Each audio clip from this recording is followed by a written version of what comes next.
Hi, I'm Wes Wise, joined with Travis Gibson. We're two of the buyers for Star City Games. Today we're here to talk about just some newer stuff that's happening, mainly from the Vault Realms. It's a pretty sweet set. A lot of you guys are familiar with the From the Vault series that they do every year. Yeah, I'm pretty excited about this one as opposed to Legends. Yeah, Legends was a pretty big letdown. letdown. It was like, all right, so the rest of them have been really awesome. And they're like, and here's Legends. And then I think they kind of made it up for it with this one. Like, they're like, okay, we're going to give you all these sweet lands. Yeah. For you guys that don't know the list, it's got Ancient Tomb, Besiege, Cephalid Coliseum, Desert, quite exciting.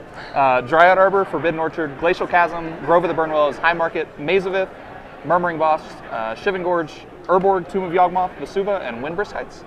A pretty sweet list. Yeah. There's some cards that stand out as better than other ones. Definitely.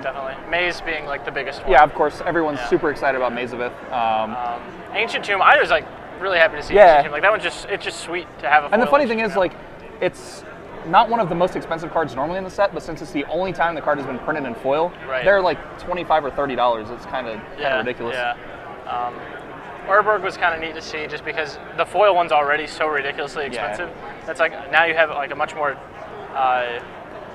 reasonable version to get. And High Market was the same way. Same foil High Markets were like $50 or $60 before this. Yeah. I mean, it's a list of pretty expensive cards for the foils. One of the things they wanted us to talk about was how we thought it was going to affect the value. Honestly, first of all, this is just a pretty stacked box set. It's not like one of the ones that has a whole lot of fillers. So the random here, enjoy your Zirian Orb Massacre. This one's, the worst cards you have in here are Shivan Gorge and Desert, and everything else is awesome. Yeah, pretty much. So, I mean, the MSRP on these things is $35. Yeah, something like that. Yeah. They're definitely worth way more. The funny thing is, though, a few of these cards are actually already driving down prices, and the set isn't even out yet. Yeah. Foil Urborg, they were $60 before this, and they announced Foil Urborg in this box set, and the price dropped out of the bottom of it. I mean, a fair amount of that is people protecting themselves as well. Yeah, of course. You don't want to get stuck with your handful of Foil Urborg, and they're just check out my sweet $60 Urborgs. Yeah. No. The price of Judge Foil Maze hasn't dropped too much. No, I don't think it will either. Simply because most of the people that are willing to spend $200 on the card, they want the coolest version of that card, and the Judge Foil is still definitely way rarer than this. Right. It's kind of like Beta Berserks, I guess, when Exile came out. Beta Berserks didn't go anywhere, and I think the same thing is true with the Judge Foil Maze of Ith. Yeah. Another thing that I think is neat about being a buyer, I just can judge how many cards I see in a weekend on this stuff, and you don't see a ton of Maze of Ith. I don't. No. Yeah, just a couple, a handful a weekend at maybe most. 5 this weekend, all weekend. Something like that. And it's neat that they're introducing more into the market, so it's going to also keep the price of just a regular Maze of Ith more reasonable for people who want to play with it in Legacy. Especially, I think, I don't think it's going to affect the price of Near Mint, the Dark Maze of Iths. Right. Because people that like those. But I think the price of, moderately played ones is going to go down a little bit. Just because they're more available. People that want the beat-up ones can just find the From the Vault ones. And for what it looks like, it's just a pretty sick set for EDH. You're just I can use all of these. And that's really rare. Yeah. For every single card, I think they did a really good job with this one. They filled it with really, really reasonable chaff. That obviously every card can't be insane. Yeah. And then they picked some really, really good fillers for it, and some really, really good expensive cards for it. And then I don't think that any of the other sets really, really did a whole lot to the value of the cards.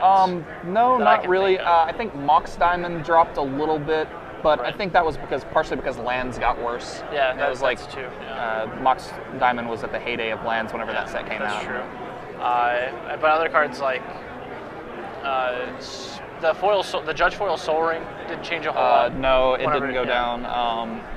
The Foil Sensei's Divining Top didn't go down. The regular ones are still $50, I think. Yeah, they're through the roof. So, I mean, if you're actually worried about this affecting the value of your cards, I really don't think they're going to change too much. They're going to be... The only cards I think that I would say it's going to affect, I would say the Foil High Market, I think is going to drop, and I think Foil Urborg.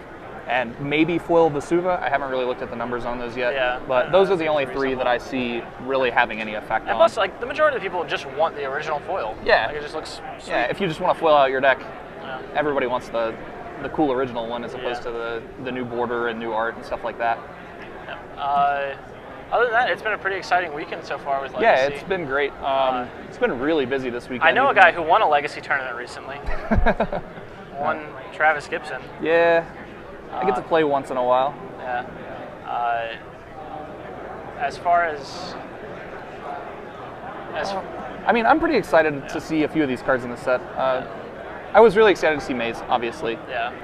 Murmuring Boss, the foil, is one that doesn't get a whole lot of credit in the EDH crowd. You know, you have Doran, the modern season. People are playing Doran with Murmuring Bosk and Treefold Harbinger and stuff like that. See some play. Grove of the Burn Willows gets a little more affordable for Legacy players. Yeah. You know, Japanese foil Groves obviously not going anywhere. Still absolutely outrageous. Yeah. Yeah. All these cards in foreign foil are pretty nuts. Absurd. You know, Dryad Arbor, $110 uncommon. But I believe that's all we have for you today. Thanks for joining us. Thanks, I'm guys. Wes Wise. I'm Travis Gibson.